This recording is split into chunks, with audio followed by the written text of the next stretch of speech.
皇上，山西巡抚刘德昭觐见。宣刘德昭。这。刘德昭，皇上宣你觐见，请吧。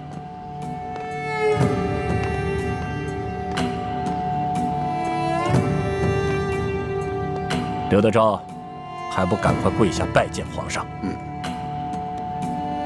山西巡抚刘德昭，叩见皇上。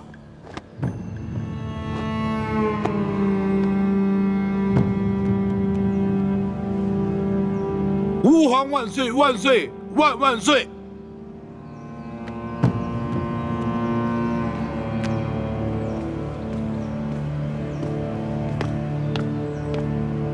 刘大人。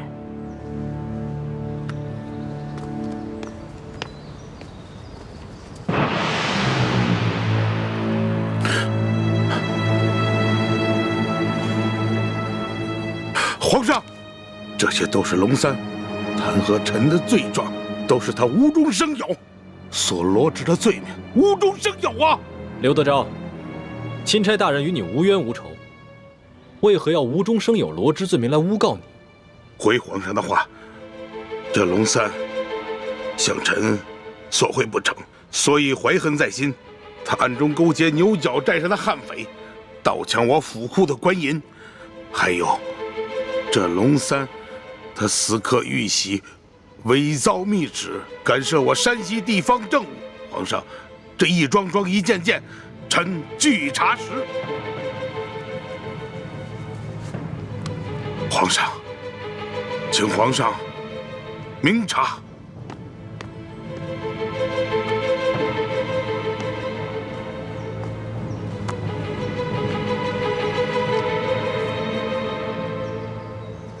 刘德昭，臣在。你文才不错嘛，言语之间的逻辑倒也紧密，难怪你能一路升迁，官拜2品。谢皇上盛赞，臣实在是愧不敢当啊。还有皇上，这是龙三私刻玉玺、伪造密旨、盗抢官银的证据，请皇上明鉴。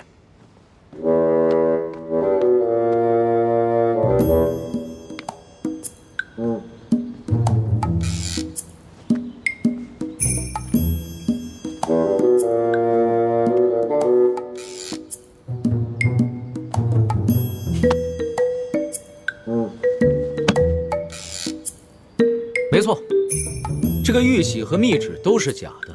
皇上，除了这些物证以外，臣还有人证。此人证乃是山西总兵书监大人府上的管家，他可以作证。这龙三在借住书府期间，曾经率领手下乔装改扮，勾结山匪盗抢官府库银。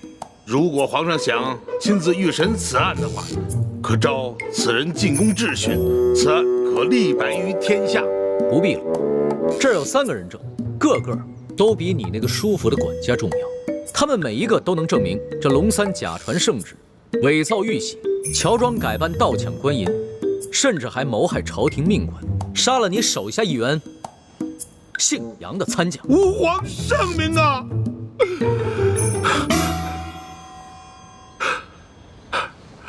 皇上实在是圣明啊，但不知现在那3人现下何处啊？刘大人，别来无恙啊！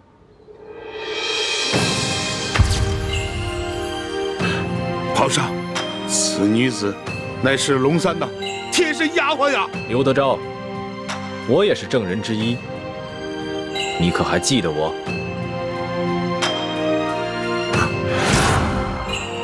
皇上，这个人也是龙三的心腹啊，抢到官银也有他的份啊！皇上，不管他们说什么，你可不要听他们的谗言呀！皇上，何止他们俩有份儿？刘德昭，臣在。你为何不抬起头来看看朕？臣第一次拜见天颜，内心诚惶诚恐，臣不敢直视天威，所以朕让你抬起头来，仔细的看看朕。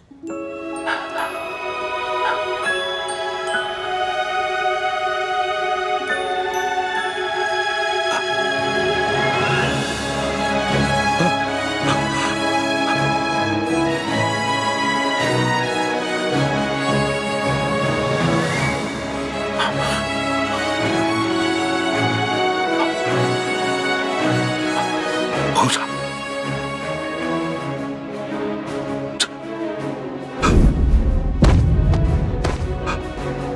朕万死！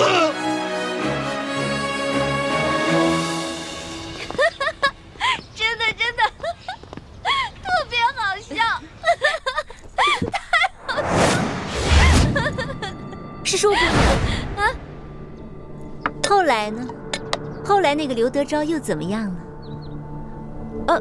后来那个刘德昭啊，吓得都不敢说话了，这身子就跟弹琵琶似的，一直抖。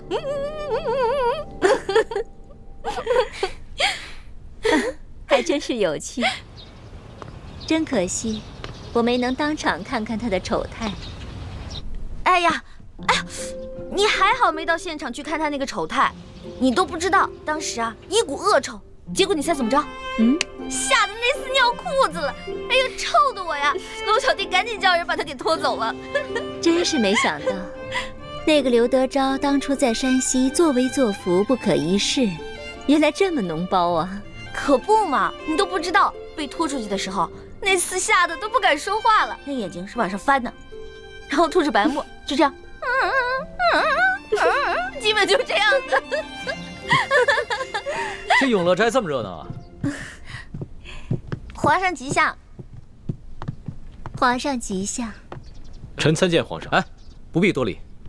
这个永乐斋啊，是紫禁城里边最自由、最轻松，也是最开心的地方，大家随意就好了。一欢呐，一欢，你可真是朕的开心果啊！朕每次一见到你，一见到你的笑容，听到你的笑声，就觉得浑身神清气爽，心里充满了阳光。龙小弟，你可是堂堂的皇上，你怎么能学别人听壁角呢？朕还用得着听壁角啊？你这个声音啊，隔着院墙都能听得见。这么看来，你这脚是不疼了？脚是不疼啦，不过走起路来还是会一瘸一拐的，特别不好看。哇，你也注意起走路的姿态了。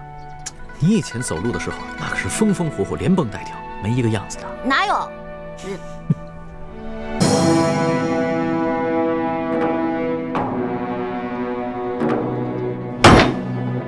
王13、胡二狗、谢大牛，你们说你们并未劫粮劫银，可是为什么从你们家中搜出了失窃的官银跟粮食？讲。大人呐，小老儿实属冤枉啊！那些粮食和官银，不是官府赈灾分给咱们灾民的吗？那爷在码头娶了好些个灾民，每人都分到了1斗粮食和1锭银子啊！大人，大人，小人更冤枉啊！那夜小人听说有活菩萨要在码头上给灾民们分钱分粮，本想赶着去的，不料小人的娘子摔了一跤，把怀了3个月的孩子划掉了。等小人安顿好娘子，赶到码头，银子和粮食早就分光了，活菩萨也不知去了哪里。小人的家中穷的只剩下4面墙了，也不知差爷们怎会在家中送出这些粮食和1锭银子来。大人，大人，小人冤枉的。小人那日夜里在家照顾病重的老娘，赶去码头也去得晚了，什么都没分到。啊，今早有人拿着画像在小人家门口望了几眼，问了小人几句话，随后那人便送了小人1袋粮食和1锭银子。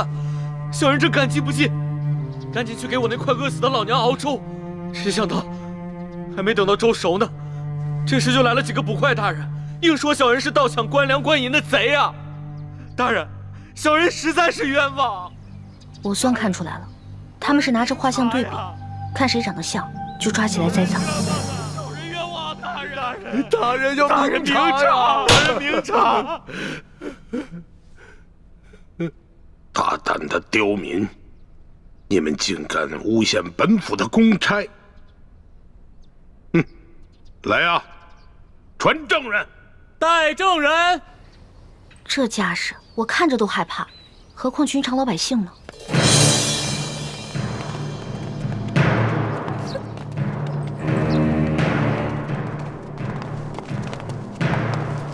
参见大人。好了，都起来吧。谢大人。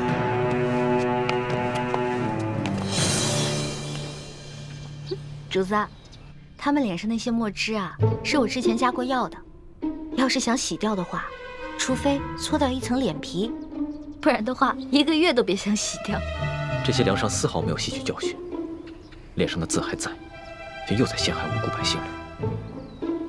他们竟然如此不知悔改，将来我便命人将这些字刺在他们脸上，除非他们撕掉脸皮，要不然一辈子都洗不掉。真的？那就太痛快了，这就叫做恶人自有恶人磨。你什么意思啊？我也是恶人。我不是那个意思，我的意思是说，古往今来哪个皇帝不杀人啊？一句话不就血流成河吗？难道不是最大的恶人？环美，就算主子说了，在宫外可以畅所欲言，但你也不能不知轻重，胡乱说话。我知道，龙小弟嘛，宰相肚里能撑船啊，更何况你是皇上，所以你肚里可以撑100只、1000只，可以撑上万只啊，所以你肯定不会跟小女子计较的，对不对？哎，行了，别说那么吵，我都听不清公堂上的动静了。哦，你们几个证人，认一认前面这3个，他们可是那日打劫你们的匪徒。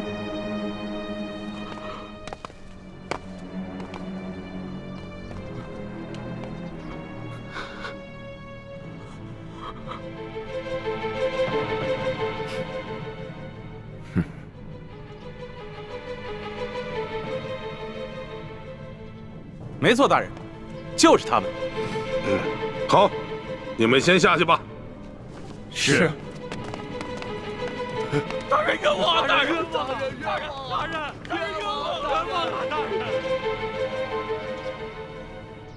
王13，5个人都指认你们，你们还有何话要讲？大老爷，老朽冤枉啊！冤枉啊！冤枉啊！大人，冤枉啊！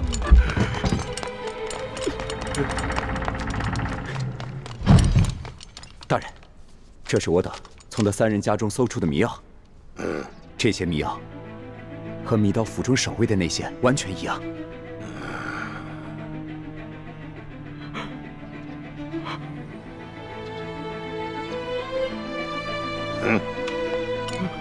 大人，大人，小人跟老娘经常挨饿，早都不想活了，就连买包老鼠药的钱都没有，哪里来的钱买迷药啊？大人，冤枉啊！大人，大人，小人和娘子也饿了好些天了，家中若有迷药，早就不管这么多，先吃下去了，哪里还能留到官员们来搜啊？大人，冤枉啊！大人，大人，大人，卑职刚刚在高级药铺调查到，王13前些日子曾去药铺买过药材，这些药材正好可以配出强效迷药。这是高级药铺掌柜高老师的书证，大人请过目。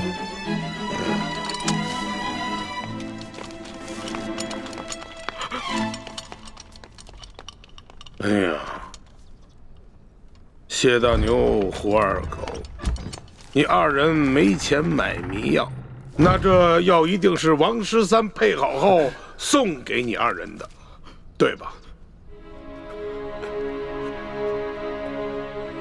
冤枉啊！大人，冤枉啊！大人，小人根本就不认识什么王13啊！大人，是啊，小人到现在都不知道您说的王13是谁啊！大人，冤枉啊！大人，大人，冤枉啊！大人，老爷，小老儿前些时日确实到高级药铺买过药，只是想配一些迷药药兔子，怎敢拿这些药去药人呢？大老爷，更不曾把这些药分给2个不认识的人呢，大老爷。真没想到，他们连相关的伪证都做好了，看这手法，简直是轻车熟路。看来他们早就商量好了，如果找不到我们3个，就要拿这3个无辜的百姓顶罪。你们这些个刁民啊，人证物证俱在，还敢抵赖？冤枉啊，大人！冤枉！还不赶紧给我速速的招来！你们是如何勾结江洋大盗，盗取府库官银的？大人，小民冤枉啊！明察呀，大人！一群刁民，刁民！事到如今还敢喊冤？好，来人呐！每人重打30大板！看你们还敢嘴硬！打！冤枉啊，大人！冤枉啊，大人！冤枉啊，大人！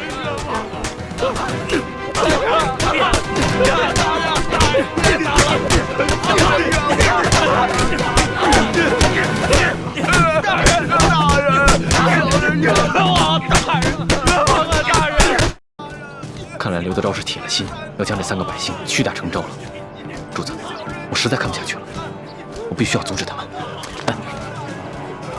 我眼下好歹也是奉旨查处书剑一案的钦差大臣，纵然无权过问山西的地方政务，但刘德昭应该也不敢把我怎么样。这样吧，你先去击鼓鸣冤。是。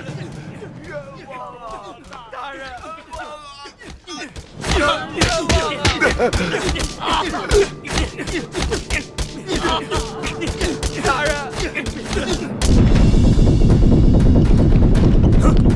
你干什么呢？要干什么？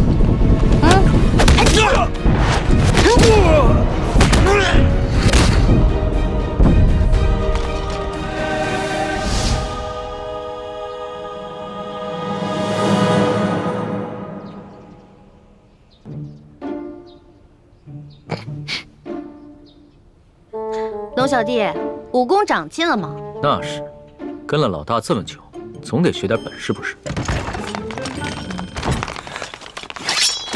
干什么？你们干什么？我们家大人奉旨前来山西查案，还不赶紧让你们巡抚大人出来迎接？你们真是钦差大人？圣旨在此，还有假吗？喂，一道圣旨这么威风啊！老大，这个代表着至高无上的皇权。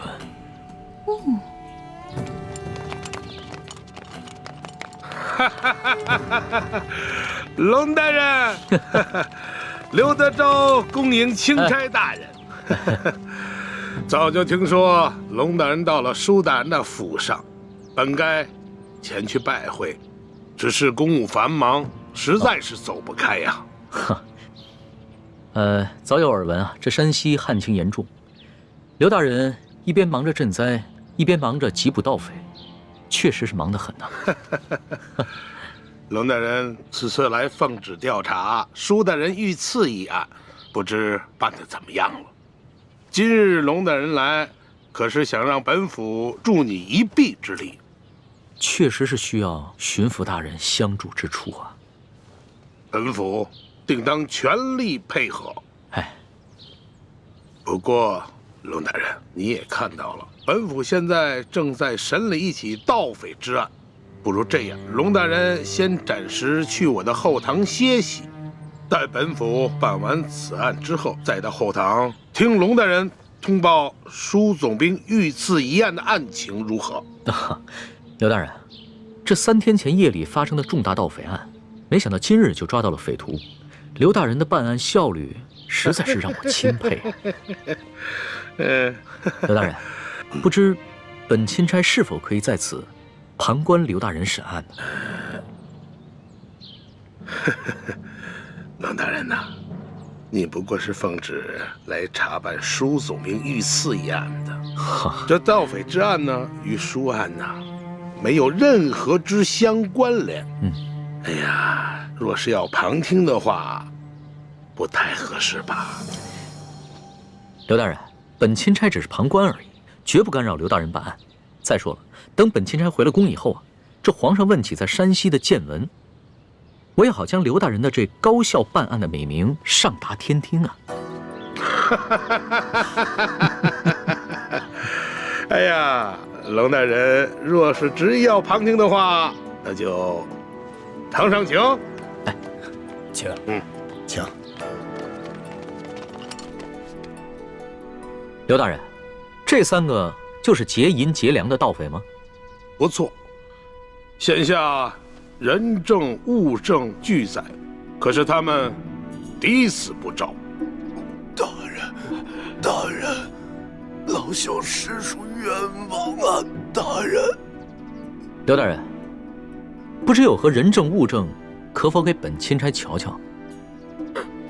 龙大人，你可是奉旨前来查办舒总兵遇刺一案，好像这个案子与你的案子没有任何关系吧？你只静静的旁观就好了。这具体的案情，本府无可奉告。王十三、谢大牛、胡二狗，你们现在可冤招了！冤枉啊！大人，冤枉啊！小民冤枉啊！好一帮刁民，看来不动大刑，尔等是不会招供的。来呀！大刑伺候！大人饶命啊！大人，冤枉啊！大人，冤枉啊！冤枉啊！大人，饶命啊！如今人证物证俱在，你们是抵不了赖的，还是老老实实的招认了吧，免得再受这皮肉之苦。大人，老朽自打进了这个公堂，我就知道我不可能活着出去了。老朽经不起如此大刑，老朽冤招啊！大人，胡二狗、谢大牛，你们呢？小人冤枉啊！大人，王十三，你就先招吧。大人，我招。大人，老朽我实在是不知道该招些什么呀。好，你们3个人那是办不了翻墙入室、劫官银官粮的大事的，你们必然还有其他的同伙，而那些同伙也必定不是普通人，那些人应该是盘踞在牛角寨上的潜明余孽，才会如此的胆大包天，是不是啊？大人，您说是就是吧？那你就将如何勾结牛角寨贼人的经过，如实的招来吧。这经过，大人，老朽年老昏聩，这经过我实在是记不清了，就以大人调查的为准吧。好，那么你再想想，你又是如何联系胡二狗和谢大牛，去给牛角寨的匪徒做接应的？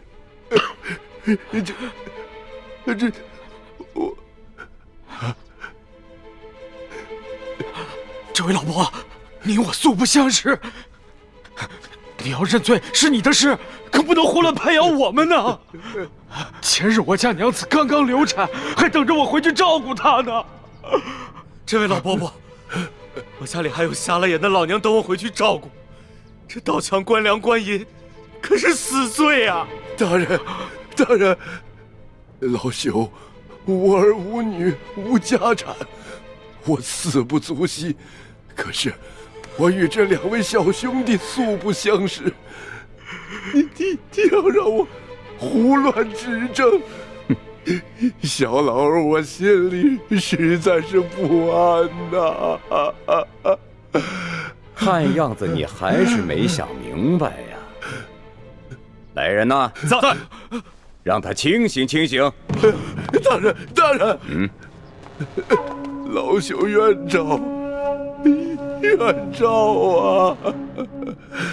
大人，这案情经过，您比老朽更清楚，就请你们代老朽写下供词，让老朽画押便是啊。这就对了。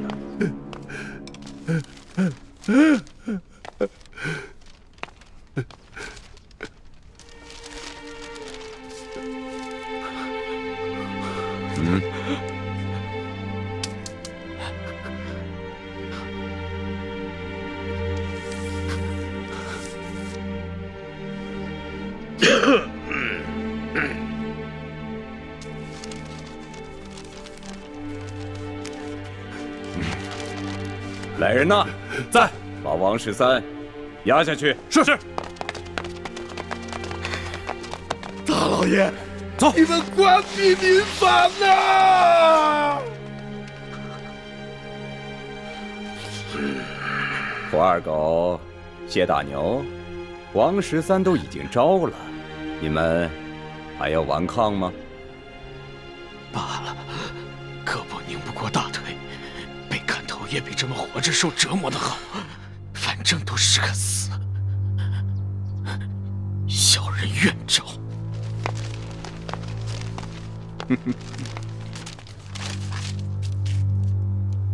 有劳大人转告小人娘子，小人不能陪他白头到老了，让他自行改嫁吧。你就放心吧。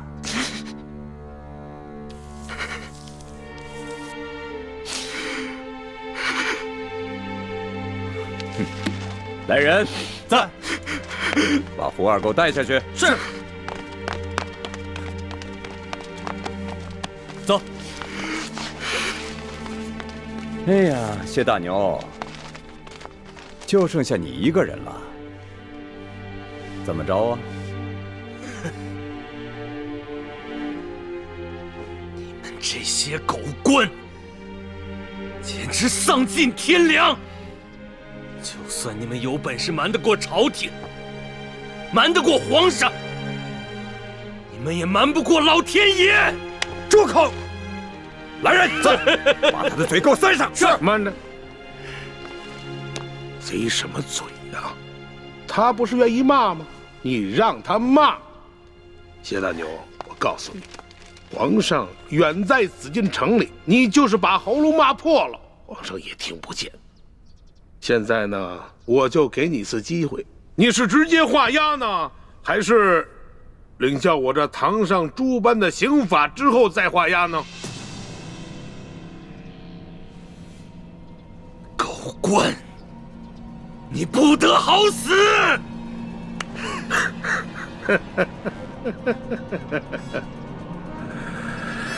动刑！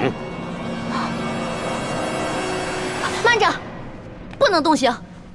刘大人，想不到如此一起惊天大案，你们居然是如此办理的，真是让本钦差大开眼界。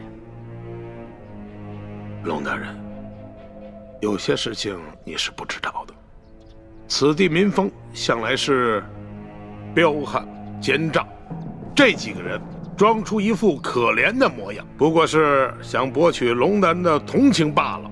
尤其是这个谢大牛，他爹曾是牛角寨上前明余孽中的一员，前2年刚被判了腰斩，而且那起案子就是谢大牛他娘亲自出手的。可是我实在没有想到啊，如今他谢大牛长大了，仍然与这牛角寨暗中勾结。当初我娘出手，害得我爹被腰斩。我一直以为我娘做得对，我爹就是个大逆不道的糊涂虫，他该死。可我如今才明白，是我娘错了，是我娘错了。这大清的天，简直比锅底还要黑呀！这百姓就该反！住口！住口！龙大人，你听见了吧？你看见了吧？此人果然是前明的余孽呀！他勾结山匪，打劫官府的库银。即便是他不招供，就冲他刚才那番说辞，本官也可以判他个斩立决！斩立决！刘大人，若不是你们软硬兼施，诱供逼供，这谢大牛又何至于恶言诅咒朝廷？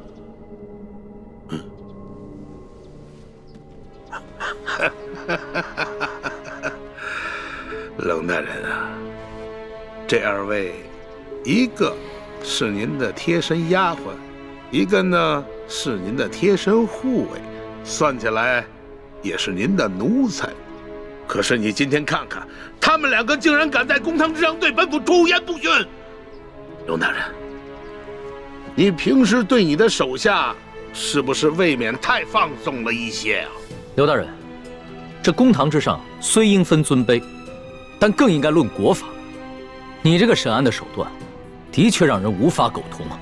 哼，龙大人，这说起来，你虽然乃是一个奉旨办案的钦差，不过是官拜五品，比起我这2品的大员来说，似乎是还低了这么几级吧。而且这圣旨上写的是明明白白，你龙大人是来办理舒总兵遇刺一案的。龙大人啊，你这干涉我地方的刑案，恐怕是不合体力吧？刘大人，下官的官职是比你低，可是你就不怕下官回了京城以后，向皇上交旨之时弹劾你吗？龙大人，皇上虽然年少，但他却是圣明的天子，我想他不会听一面之词的。龙大人啊，你这一路辛苦了，我看还是到后堂先歇息吧。待本府审完这起案子之后，再同你好好交流交流同僚之谊吧。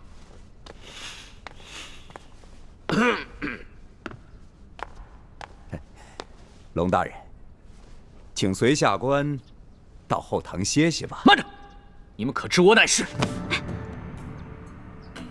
龙大人还有什么话要说吗？主子，要不然您把密旨拿出来给刘大人看看吧。密旨？对啊，皇上不是给您下了一道密旨吗？让您调查舒总兵一案之时，顺便督查一下山西赈灾情况以及地方官员官风吗？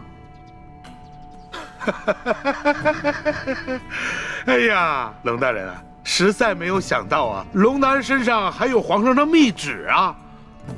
不知皇上的密旨现在何处啊？可否让本府看一看？这密旨？这密旨啊，让奴婢小心翼翼地藏在行李箱里了。主子，要不然您随奴婢回去取一趟吧。也好，刘大人请稍等一下，下官这就去取。那个龙大人，是否让本府派一队兵士护送啊？不必了。李护卫，你接着替本官陪审，顺便提醒一下刘大人，不要滥用酷刑啊。卑职遵命。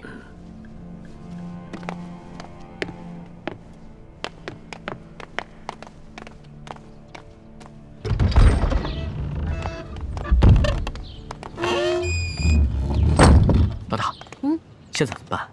如果咱们拿不出密旨的话，刘德昭一定会说我们假传圣旨，到时候必定跟我们翻脸，那3个人就死定了。尤其是那个谢大牛，不死也得残废啊！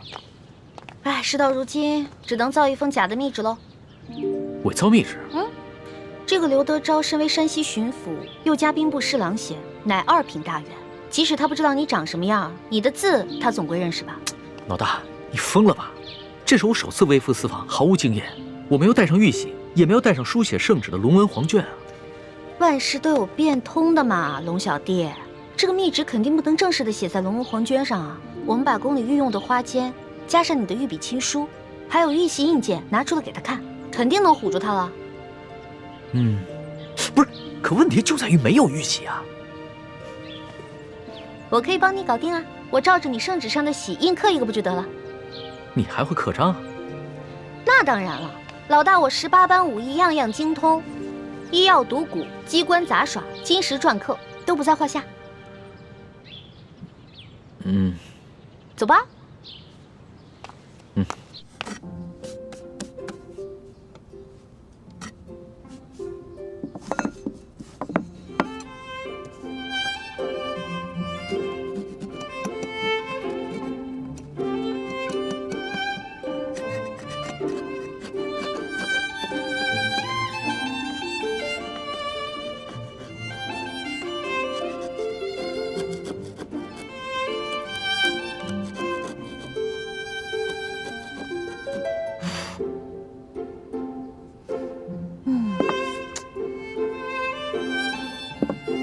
龙小弟，你看这样行吗？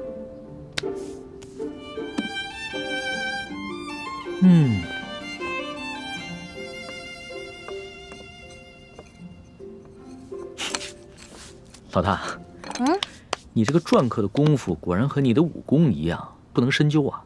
刘德昭只要仔细一看，就能看出其中的破绽了。切，问题在于他不可能仔细看。你那道圣旨是真的，他已经仔细看过了，怎么可能怀疑这个是假的呢？那我们只能碰碰运气了。刘德昭只要一看到这个密旨上的内容全部都戳中了他的软肋，必定啊就会心下大乱，不会仔细查看最后的印件了。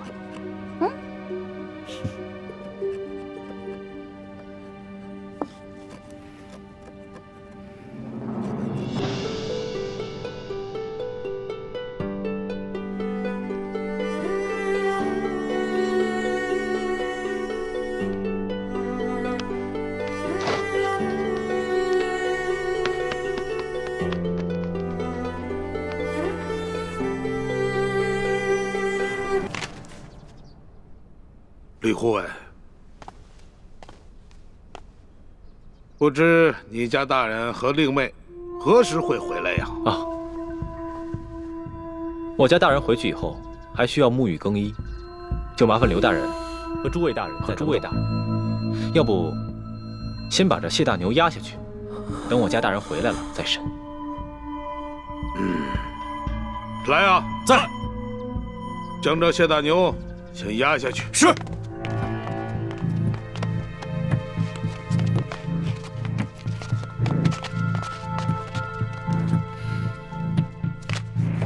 李护卫，不知你家大人是哪一年考取的功名，出自谁的门下？我家大人身份尊贵，恕卑职无可奉告。好，身份显赫，好啊！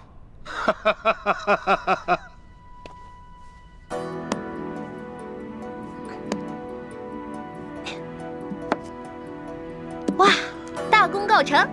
龙小弟，怎么奖赏我啊？奖赏？伪造官印已是杀头的大罪，这伪造玉玺是要诛九族的。龙小弟，什么意思啊？过河拆桥？我可是奉旨造假。我跟你开玩笑的。论到杀头的大罪啊，这几天我龙三犯的可不比你少。只不过老大，我真的很好奇，你到底是从什么地方来的？为什么会有这么多特殊的技能？我就是一个江湖混混啊，江湖小混混，自然要学得多一点，不然怎么混得开啊？对吧？相比于刘德昭啊，你更是让我大开眼界。亏你技艺不精，这个玉玺呢，你伪造的不能到以假乱真的地步，要不然的话，那可真就天下大乱了。龙小弟，我是不是做了什么忌讳的事儿啊？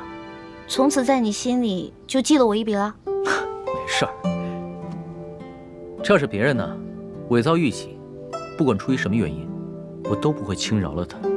但是你嘛，我知道，你虽然天性顽劣，但是你一定不会做出什么让我不可原谅之事。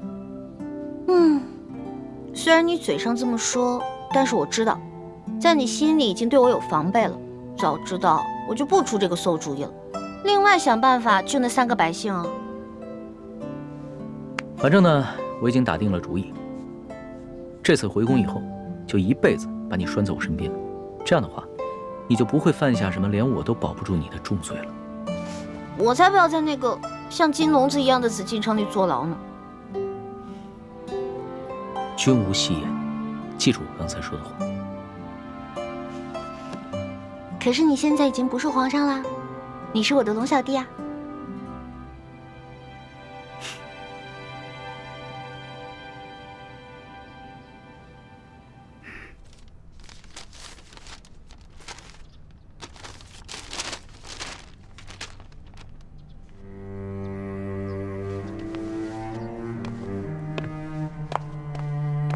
李护卫，待会儿等你家大人回来之后，还请您在你家大人面前替我等多多美言几句啊！啊！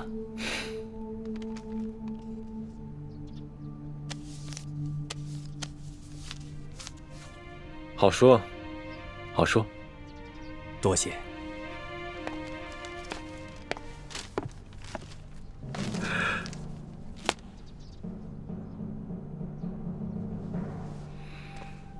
钦差大人到，圣旨下。皇上密旨到，刘德昭等一干官员接旨。臣刘德昭接旨。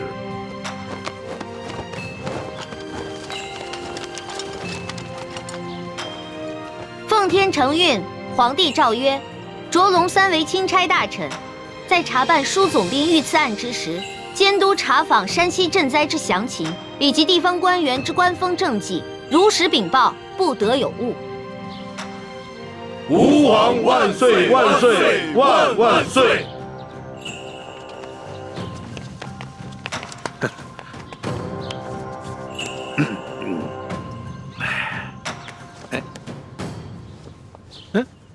你，刘大人，这皇上的密旨可都听到了。这临出宫前啊，皇上再三叮嘱，一定要详查山西的赈灾详情，以及地方官员的官风政绩。那就有了各位大人多多配合了。哎呀，龙大人您就放心，我等自当竭尽全力的配合龙大人。龙大人这一路实在是辛苦了。这舒总兵的府邸的位置这么偏僻，而且呢，设施呢又这么简陋，实在是委屈龙大人了。龙大人是这样啊，如果龙大人您不嫌弃的话啊，毕府呢有一个小小的别院，而且环境十分之优雅，出行呢十分之便利。大人可否考虑移驾到小院暂住啊？多谢刘大人的美意。只不过啊，这皇上下旨让下官巡查当地的官风，你我不适合走得太近，只怕别人容易多说闲话，对你我都不利啊。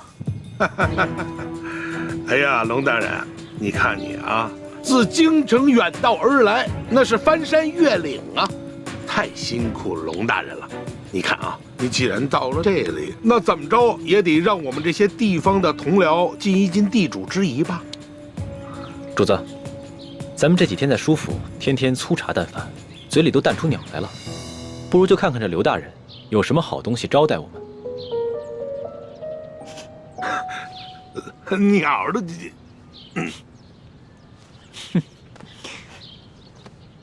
行，那就多谢刘大人了。龙大人，请，请，请。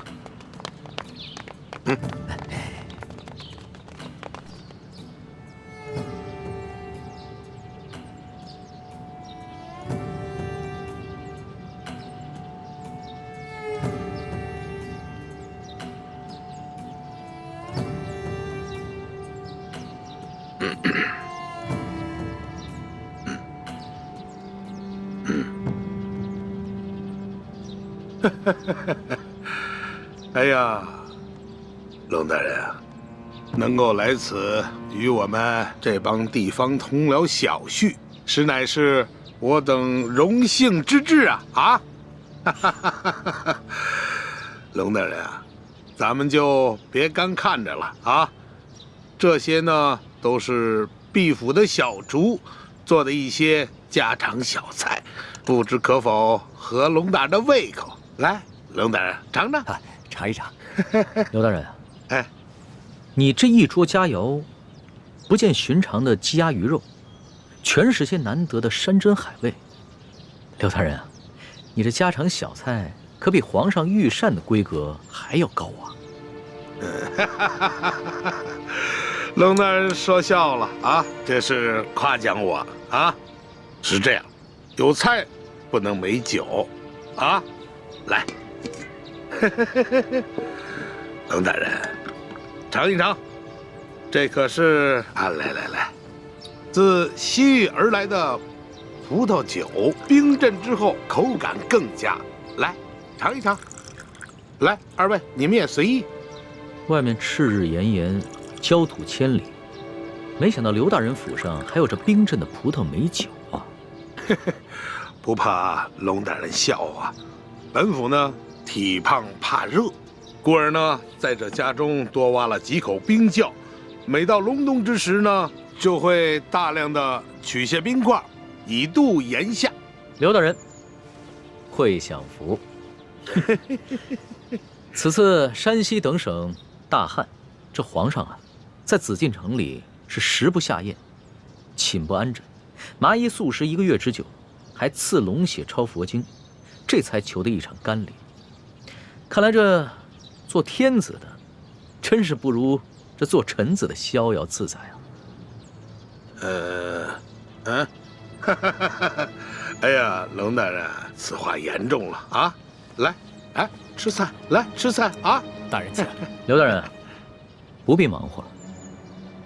你这一盘盘的佳肴，在本钦差的眼中，就是民脂民膏；一杯杯美酒，就是黎民血泪。恕本钦差难以下咽。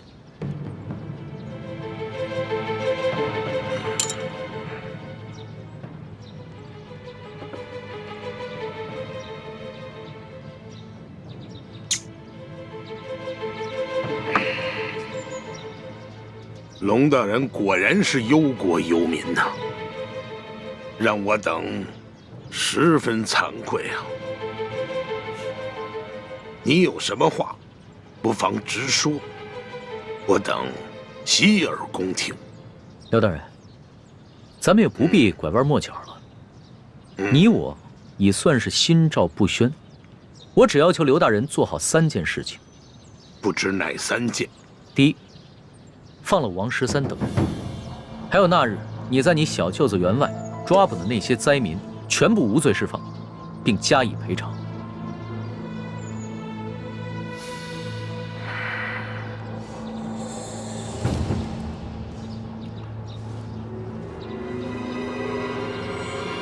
好，这就去办。第二，把囤积的粮食全部发放给灾民。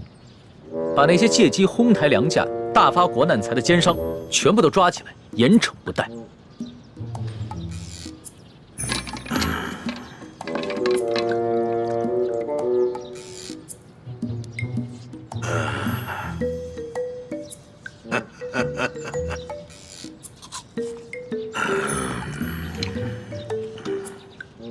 好，这就去办。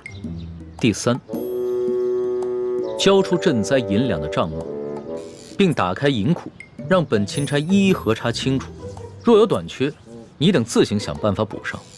然后再跟本钦差一起，把这些银两发放给灾民。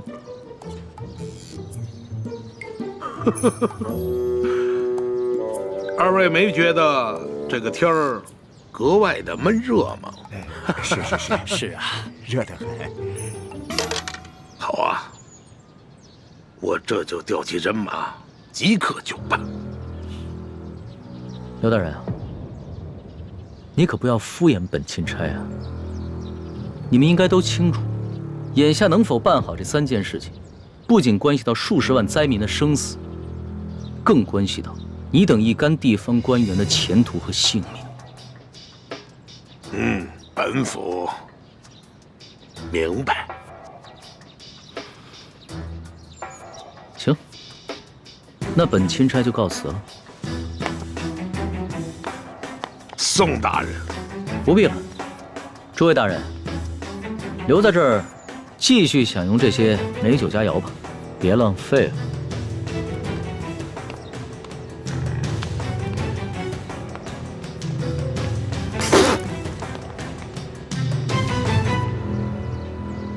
易欢，你真是太不知天高地厚了，居然敢刻假玉玺！你知不知道，你这可是犯了帝王的大忌。虽然皇上表面上夸奖，但你知道他内心是怎么想的吗？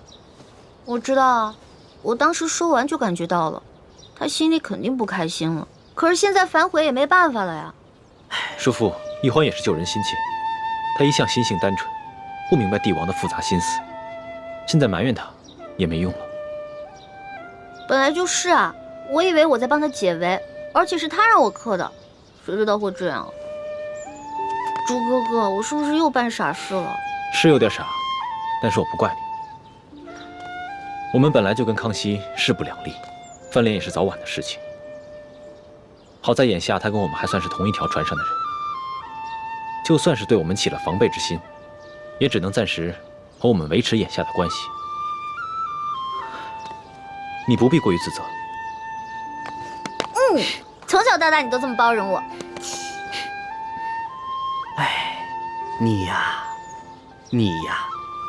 我早晚得死在你们两兄妹手里。哎，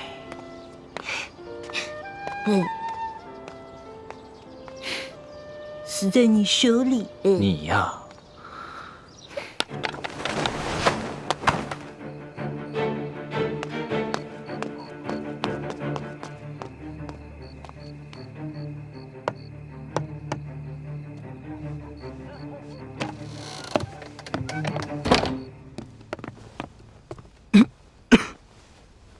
都是因为那夜我下手太重，要不我先用内力替你疗伤。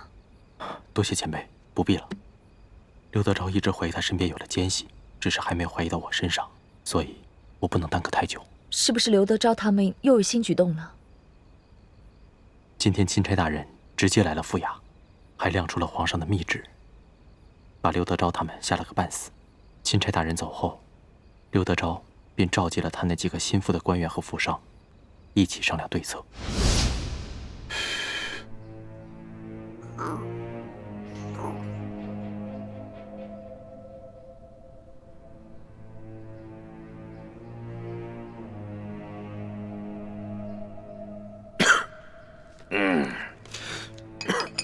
小官啊，你们几个脸上那个字儿还没洗干净啊？甭提了，也不知道那个姓艾的在墨汁里放了什么东西，我们搓了几天搓不下去。是啊，混蛋！等我抓到了他，我非扒了他的皮。哼，坐着聊啊！都是我这些手下太饭桶了，到现在连那个姓艾的足迹都没有找到。卑职无能。行，姓艾的事情先放一放，我们现下当务之急就是全力以赴的要对付这个钦差龙三。姐夫，你真要听那个姓龙的呀，把我们哥几个全抓起来？要真把哥几个抓起来，是去走走过场也都罢了，就怕这个龙大人啊，是存着杀鸡儆猴的心思，不肯见好就收就完了。对啊，是。还有那个赈灾的银子，你说咱们现在都吞到肚子里，消化了大半了，这怎么吐得出来呀？哎，吐不出来那也得吐啊，能吐多少是多少，不够的大家伙凑一凑。还有啊，这个龙大人一脸油盐不进的样子，看来是要跟咱们动真格的了。哼，这个龙三到底是个什么来头？我派去京城的探子，到现在也没有给我回话。我还真就不信了。这世上有不偷腥的猫吗？甭管怎么样，咱们先备下重重的厚礼，探探他的底儿啊！哎，对，没准他眼下的假正经，就是为了将来狠捞一笔。哎，还有，我看那个龙大人年纪轻轻，血气方刚，正是干柴烈火的年龄。你们府中谁还有没开包的绝色美人？哈，也别藏着掖着了，赶紧贡献出来。等把这厮弄上了咱们的船，先渡过了眼下的难关再说。啊？有吗？没有。有吗？没有。你有吗？没有。我有。我府上啊，还真有这么一位美人，不但人长得美，性子温婉，而且弹得一手好琵琶。哎，姐夫，我原本可是要孝敬你的呀。你小子，哎呀，任这美人如何的貌美天仙，我现在已经没有这种心情了。也罢，让这个美人去试一试龙三。哎，秋官啊，记好了啊，一定要查清楚这个女子的身份，不要再给我添乱子了。你放心吧，姐夫，她呀是一个孤女，我发现的时候都快饿死了，是我收留了她。锦衣御史养着他，现在对我是感恩戴德，让他陪陪钦差大人，不为过吧？哎，不为过，就是。我想，二位一定也猜得出来，他们所说的这个绝色美人是谁吧？该不会就是婉欣妹妹吧？正是。婉妹知道裘贵要把她送给刘德昭，她以为只要进了刘府见着我们便有机会私奔，所以这几日她在裘府不哭不闹，还假意奉承裘贵。我本想等我伤好了把她救出来，可没想到这帮禽兽居然想让她去侍候钦差大人。裘贵这个禽兽，早晚有一天我要亲手宰了他。刘德昭等人若是把舒婉欣献给钦差大人，那他私自出逃，让人冒名顶替进宫之事就会暴露。所以我才急着来找你们报信儿，跟你们商量对策，但一直没找到机会，直到现在我才能偷偷溜出来。孟大哥，你还是来晚了。刚刚刘德昭的人已经接走了钦差大人，想来就是要行使这个计划了。什么？那如果钦差大人识破了婉妹的身份，而你是冒名顶替，那你和婉妹就都麻烦了。眼下之际，也只有我立刻赶去刘府，在舒婉欣被献给钦差大人之前，把她给劫走。好，那我现在就回去，暗中协助你们，希望一切还来得及。好。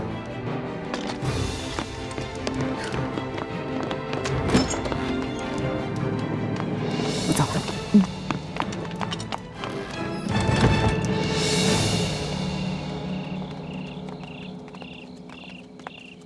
钦差大人，我家大人有要事要和大人商量。请。哎呀，蓝大人，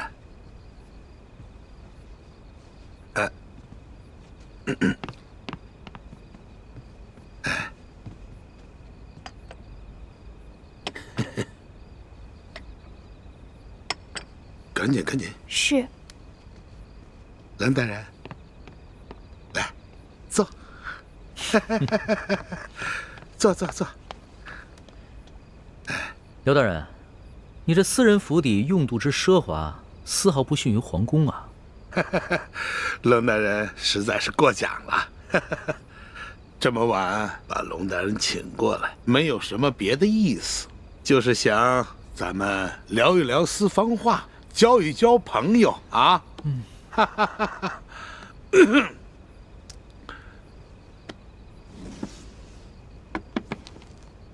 龙大人啊，这下面这一层的金银珠宝，是本地的同僚一点小小的心意；这上面的10万的银票，是本地的商户们孝敬龙大人的。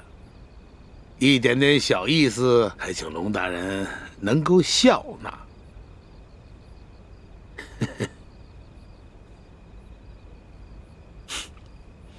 刘大人。这礼我暂且收下了。好，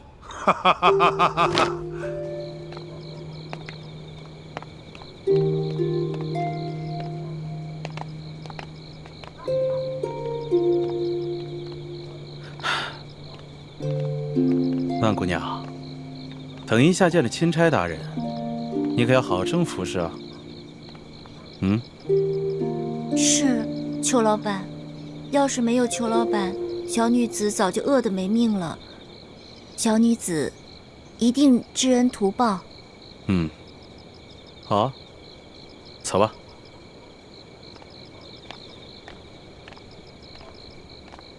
孟哥哥，你在哪里？等会儿听到我的琵琶声，你可一定要来救我呀！这礼呢，我已经收下了。刘大人要是有什么话，不妨开门见山的说吧。这龙大人果然是个爽快之人呐。好，那我就说，我知道，龙大人呢，今天看我在堂上审这个案子，不是十分的满意，我心里知道。可是龙大人啊，你是误会本府了。我什么地方误会了刘大人了？这些个大街官府库银库粮的，乃是这牛角寨上前明的余孽。可惜呀，这个牛角寨是易守难攻啊，所以本府呢就抓了3个替罪之羊，在堂上呢对他们是有些枉法裁判了。这不是也是为了那牛角寨上的前明的余孽诱他们下山吗？好一招引蛇出洞啊！哎，但是刘大人，你这无凭无据，怎能断定这打劫银粮的就是牛角寨上的前明余孽？龙大人，你有所不知啊，打劫官府库银库粮的有20多个人，这20多个人，他们个个是武功高强，训练有素，非一般的盗匪可比啊！想来，在本府的辖区之内，也就是这些牛角寨上的前明的余孽有此实力哦，原来如此。不过刘大人，单是为了剿匪，就冤枉3个无辜百姓，还滥施酷刑，这也有违大清律例吧？冷大人啊，本府这不是也是剿匪心切吗？使用了一些非常的手段跟策略。我知道啊，龙大人呢，你有些疑义，可是我不是也按照龙大人的吩咐把这3个百姓给放了吗？啊，还有前些日子在裘贵的庄园抓了几个闹事的灾民，不是也一律都给放了吗？不瞒你说呀，本府还赔了不少的银两。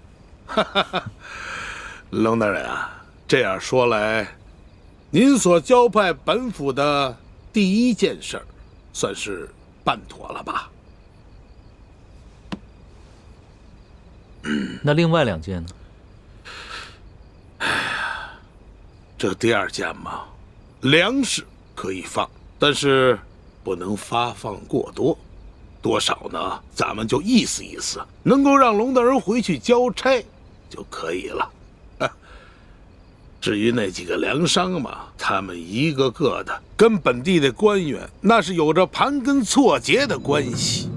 龙大人啊，我看最好还是不要抓了。那赈灾银两，不瞒龙大人说呀，山西这些年那是天灾不断呐，府库的银子早已经是入不敷出了。这朝廷下拨的银子啊，根本就是不够啊。